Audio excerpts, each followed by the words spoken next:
Hello! This is going to be interesting. I'm taking the anthropologist view on this reflection.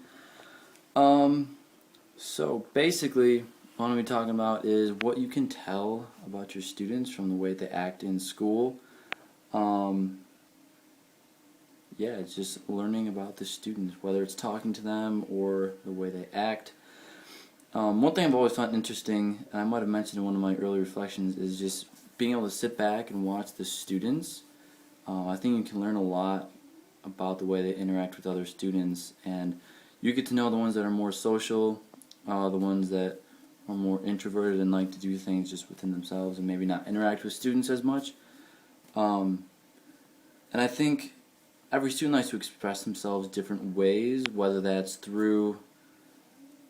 writing or whether that's through socializing with other students. So you might have a student who's really social with talking to other students and just being like the center of attention, but you also might have students who write really well and express themselves a lot through writing.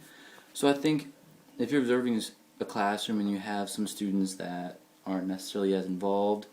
verbally or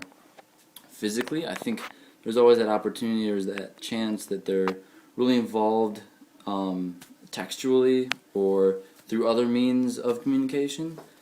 And so you can learn a lot from a student from observing them, but I think there's also that hidden part that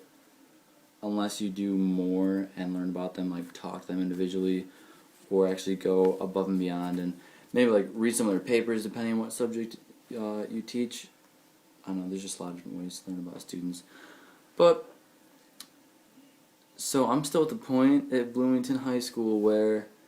I'm observing a lot of exam taking. I don't know if that's just the way my classroom is set up, but I have observed 3 exams so far and a PSAE prep day, and so I've only had one hands-on day completely, but it's been interesting just seeing how students walk into class, and you do get to know the ones that kind of just sit in their desk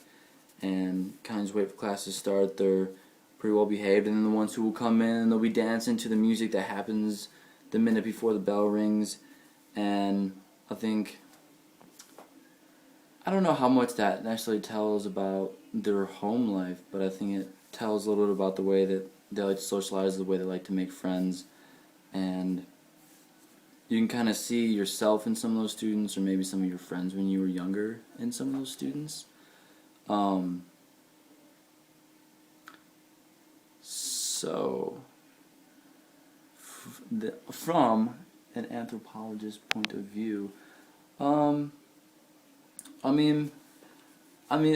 my personal self, I went through different stages when I was going through schools, stages where I was super shy and wouldn't talk to people, and it varied from class to class. So in one class I might not have a lot of friends and I might just kind of sit quietly in class and just kind of go throughout that class. But in the next class I might be really active, so that's something to keep in mind as well, that students will act differently in your class, and so that's why it's also important to talk to other teachers. And if you see a student that you might be worried about or just wondering like what's going on with them, I don't know if it necessarily has to be before you talk to that student, but definitely getting input from other teachers, like maybe that student acts a lot differently in a different teacher's classroom. I think that's an important aspect to think about. So just observing those students and kind of getting to know them, because you want to know when they're having an off day, where if they're usually really social in your class and then they come in one day and they're kind of just sitting around and not doing what they usually do. I mean, that's a time that you want to get involved, and I think that really shows a lot on the student's perspective, that you care about them. And that also tells a lot about just their outside of school life, because potentially something outside of school is affecting the way that they're acting in your classroom, and so if their attitude is changed, that's something that might not happen in your classroom, but still talking to them and kind of get down on a level and just see what's going on with them. And I don't know necessarily how much their attitudes in classroom come directly from their home life, because if you look at a student that comes from a rough home life, I think there's pretty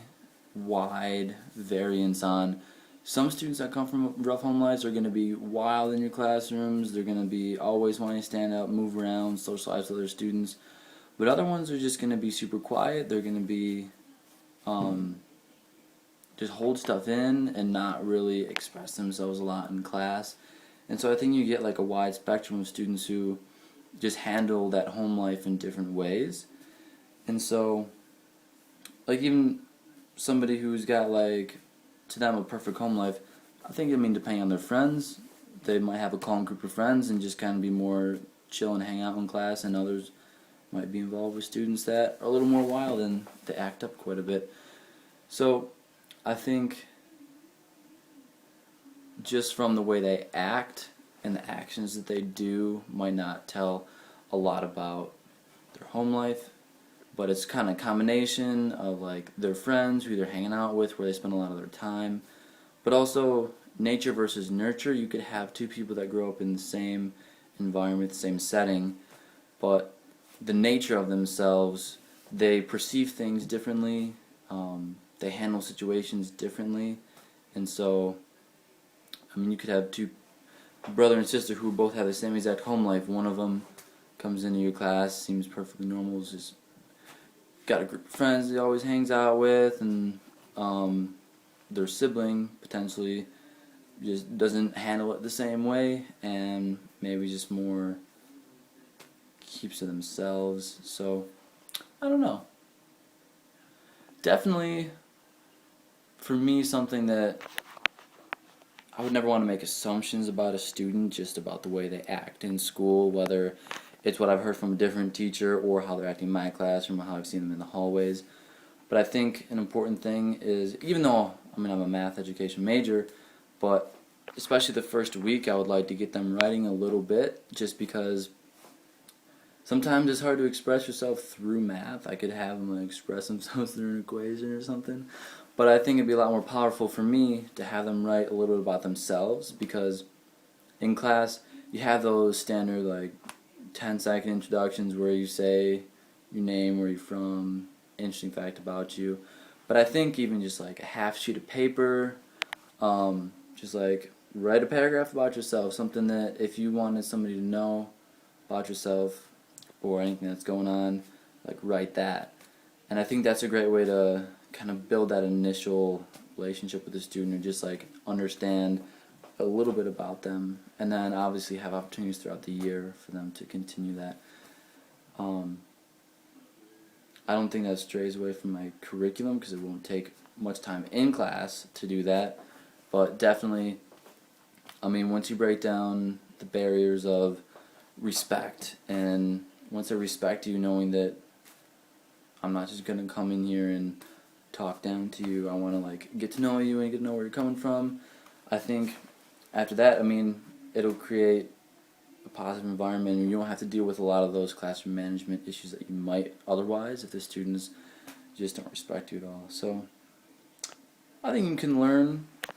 from students, and I think with time, as years go on, you might see patterns in students, but I think it's always a good idea to keep in the back of your mind that students deal with different things, they deal with things differently, and so never to judge a student by the way they act. And they could just be having an off day, maybe an off semester, maybe your class is just different than classes I've had in the past. So I think getting to know the student on a more personal level, having conversations with them, having them write to you, anything like that helps you to get to know them a lot better, understand them, and see where they're coming from. So yeah, that is my perspective on the anthropological, however that is said. Thanks for listening. See ya.